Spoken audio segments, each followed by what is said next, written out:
Hey everybody, what would you do if you heard tomorrow when you woke up this sound? And that sound is telling you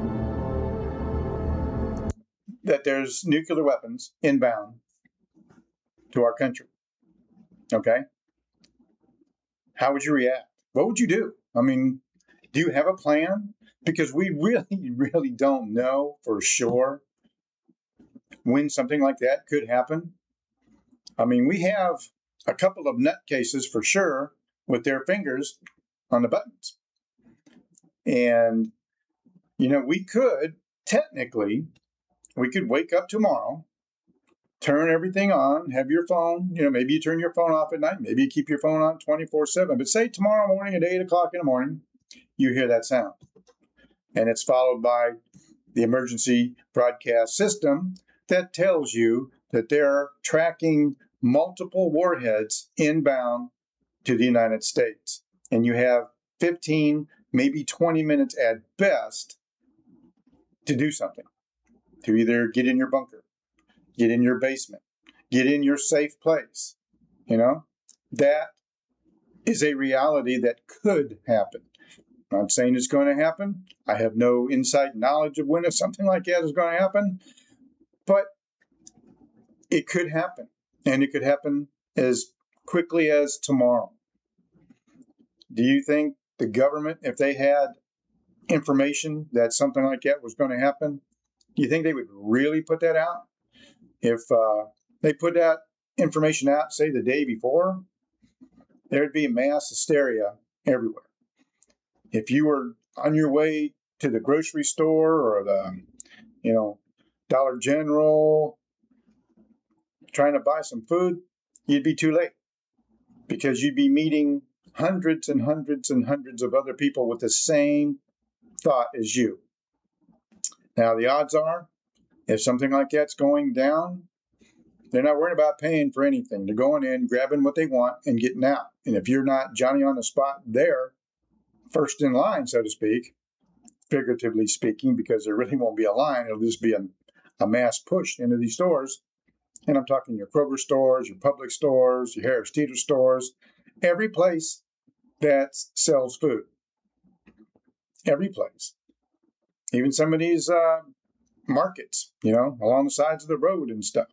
Where sometimes you buy your gas and you walk inside, Parker's, just for name another. That can happen.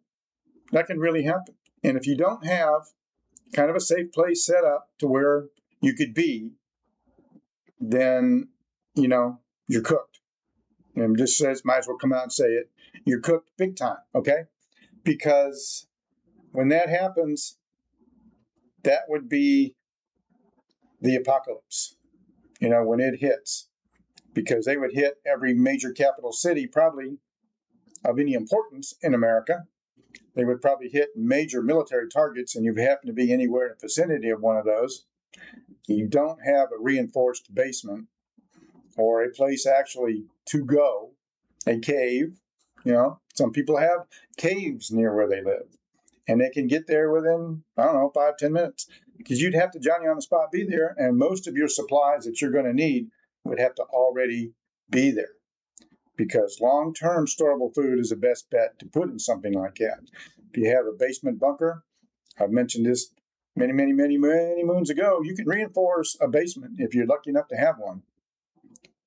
And that's going to be your safe spot. That's where you're going to be. That's where you'll live for at least 100 some days after these things go off. And you can probably count on nothing electronics that wasn't in a Faraday cage or something like that, where you can put this stuff, or it is in your home bunker, far be it a regular bunker that you purchased or had built yourself, because you can build one yourself. And if your stuff's not there, then you won't have it, because anything above ground will be toast. The EMP from these weapons will kill everything. Anything electronic, it'll be gone, out of here. So what are you going to do? What plan do you have? Well, number one, you need food and water, obviously, right? You need all that where you're going to be. And you need to be close enough to where, you can get. Now, what happens if you're out and about? You're on your way to work. Say you're working. And say you're in between going to work. You left home, and you're on your way to work, and all this comes across your radio. And you've got 15 minutes, maybe 20 on the outside, depending on where you live, to get in cover. A deep parking garage is one place you can go. Depending on where something was to hit, you could probably survive for a little while, which means in your car, your truck, you need to have at least a week, for sure, of storable food in your car with some first aid kits and stuff like that. If you have gas masks and stuff like that to keep from breathing in some of this stuff that's out there, big must if you have them. You'll have to have them with you. You need to think. We always sit back in our country and we sit back in our homes, and I've been guilty of it too.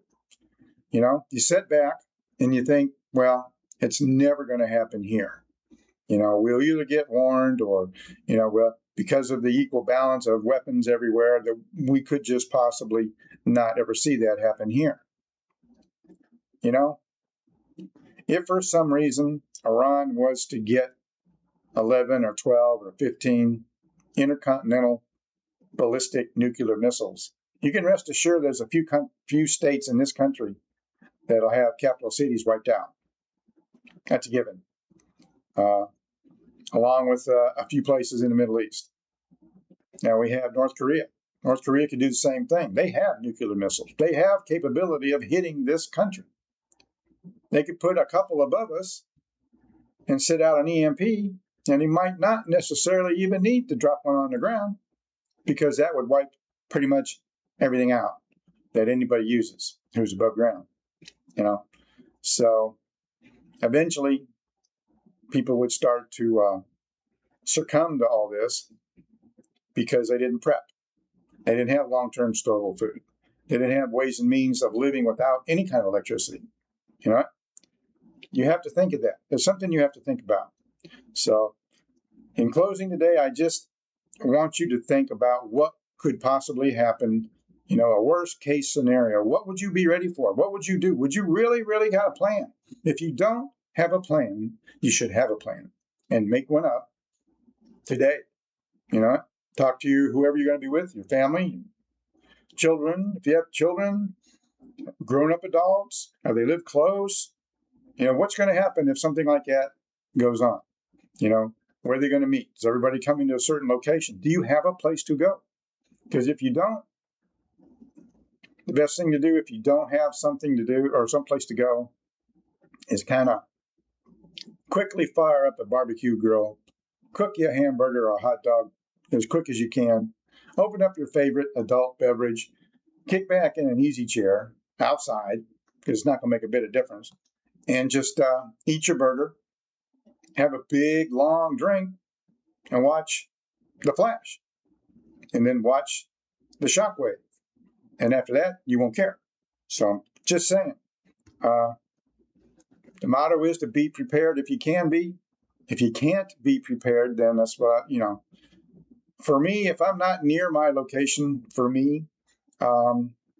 because I live near, a joint base, military base, nuclear power plants.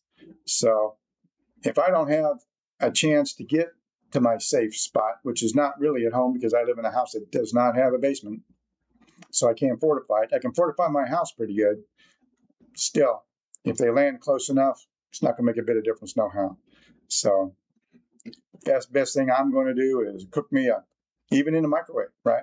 I can cook a hot dog in a microwave 30 seconds.